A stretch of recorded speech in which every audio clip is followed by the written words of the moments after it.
I think on reflection, Red Bull will be disappointed the way the season's unfolded. They have had the quickest car, but they haven't been able to convert that into as many wins as they would have liked.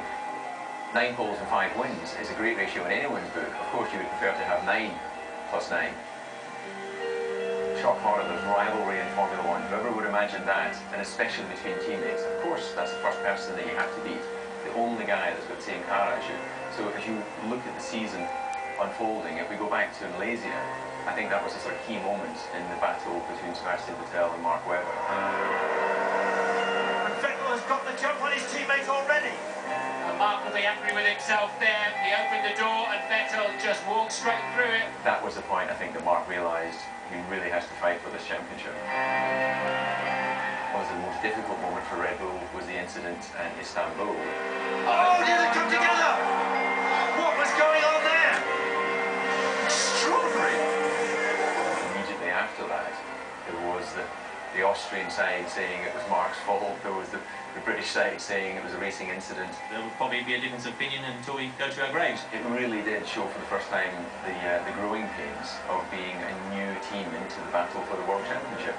Silverstone was the most intense part of the battle within the team. There was 2 wings that were updated that gave more improvement and performance, but unfortunately one of them was damaged during the morning Saturday practice session. A decision was taken by the management to give it to the championship leader for the qualifying and the race, which meant Sebastian Vettel was favoured over Mark.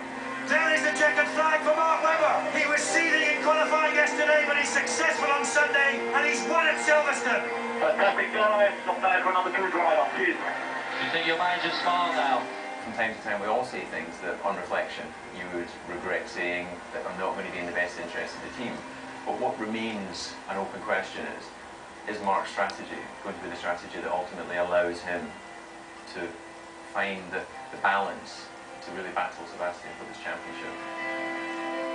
It is a very, very difficult job to try and keep 2 motivated drivers happy within the same team, because if you have a 1-2, the team are delighted, but the success of the driver who won is the failing of the guy who finished second. I don't think for one moment Christian would prefer to have a number 1 and a number 2 driver, because he's been around racing long enough to know that you cannot put all your eggs in one basket.